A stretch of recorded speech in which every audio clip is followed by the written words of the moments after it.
There's a there's a crisis in this country called repro freedom, and it's stemming from a woman named Kamala Harris who is mentally ill and she's a sociopath. See, a logical person who is fighting for repro freedom rights doesn't speak the way that Kamala Harris speaks because it doesn't get results. All this person, Kamala Harris, does is points fingers at a decision made by a Supreme Court where she was the vice president during the legislation process of overturning the subject. Then she takes her finger and points it out into the audience of women to tell them to act out inappropriately, to ruin your relationships with your husbands, to tell women to brag about their current pregnancy, disregard their pregnancies as is, meaning there's an 8-month-old woman who's pregnant, who's fighting for repro freedom rights, even though her baby is 100% healthy. That means you have no appreciation for life, you have no appreciation for children, and it is the decision of a doctor and a patient on repro freedom. The DNC is a process of which the doctor removes dead tissue inside a woman's womb. And the word abortion is what they're fighting for. So women like Mona Van who want to go to clubs and get gangbanged, who accidentally get pregnant by someone else, can go and use that as their form of birth control so that they can feel like they have control over something because they can't get their friends to do what they want. So they can keep up with the Kardashians. So they don't ruin their careers. They'd rather ruin lives than ruin their own careers. They don't want to ruin their bodies with stretch marks and gaining weight.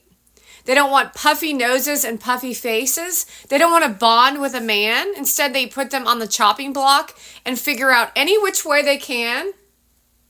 And then fight for things. These people in the audience here are fighting for things they don't even know what they're fighting for. They just know that Kamala Harris told them that there are problems in the judicial system, but she's actually the problem.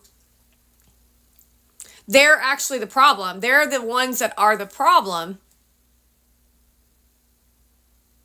Yet they won't take accountability or responsibility for the fact that the real problem lies in the fact that TikTok teaches them about terrible mothering. We're watching terrible mothering in front of our faces, while women like Mona Van prance around in bikini tops and tell us how rich they are when we can barely afford food on our table.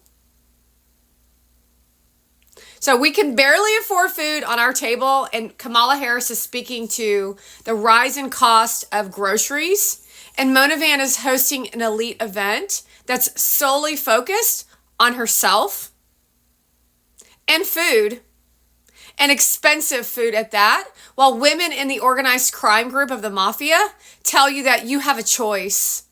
You have a choice to have clean ingredients. Think about that for a second by slowing it down and taking a look at what actually is at stake here. It's not you, the poor person. You can't afford IVF.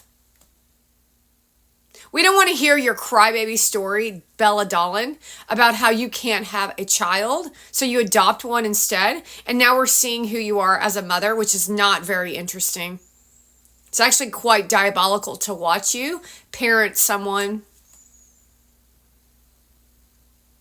It's like watching two strangers.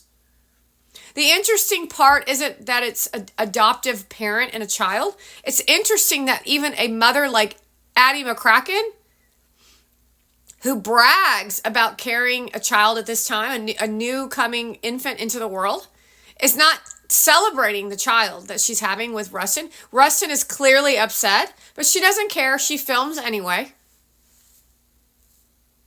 He's confused. He's only 2 years old. He's asking himself, where's Mommy Cassie? When is Mommy Cassie coming?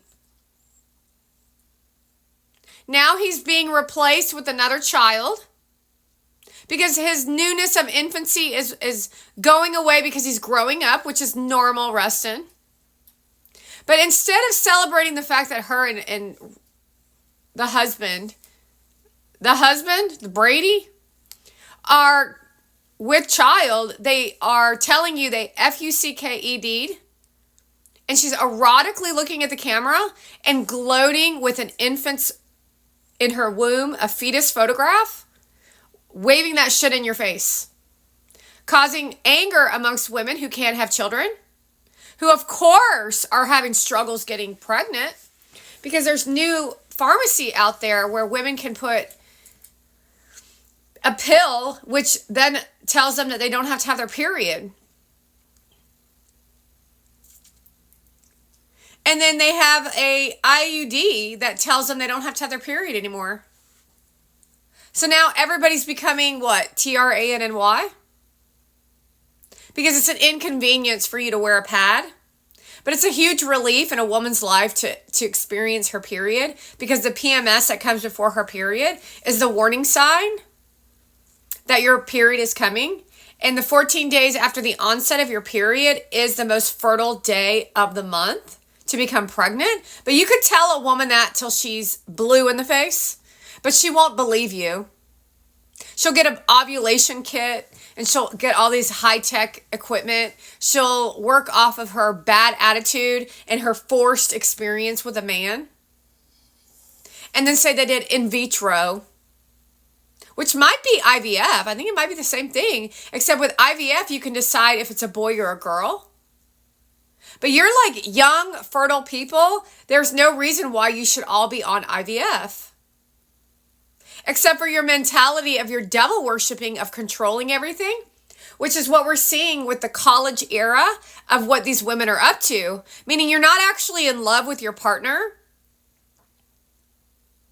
And if you feel love inside yourself, then you're more likely to get pregnant. But you can't fake that shit. So when you look at Bella Dolan and that dude that she's married to, take a look at their emotional exchange between each other and note that that's not normal. That's not a normal exchange between a man and a woman. Neither is what Gary Vee and Mona Van represent. Mona Van wouldn't know the difference because she's Persian. And Gary Vee's last experience with his ex-wife was nothing more than a little bit of the same. Nothing but dead women who are literally focused on money, diamond rings, and nails,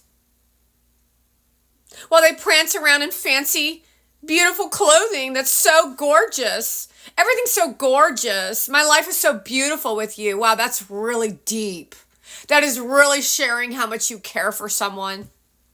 And you better believe that just having a child doesn't mean love. It just means control. The Handmaid's Tale was your example of what Kamala Harris was looking for this country because she's Indian. She didn't have a child of her own because she doesn't have a nurturing bone in her body. So of course she's promoting the IVF and the abortion. Did you ever see the daughter that she assisted in raising? It's not that she didn't carry a child. It's what she raised. That's the concern and that's the problem. And that's what she creates in women's minds. Although they just want to hear her smile and tell them how wonderful they are while they literally shit all over the planet with their nasty, bad behavior while they tell everyone that they're a woman. While everyone takes a look in the wrong direction of what's actually going on here, as women are the fucking problem. All you women care about is your groins, your loins, and then you want to sue somebody when you don't get what you want. That's the reality of what we're dealing with. That women aren't women any longer. They're wild animals living from the jungle of third world countries, pretending to be sophisticated, beautiful clothing wearing, walking down runways with weird ass personalities. Like robots. Take a look at what Mona Van represents when she's speaking to people. It's the weirdest thing I've ever seen, but you eat it up like yogurt. Get yourself that yeast infection. It's amazing to me what you American women have turned into and have allowed to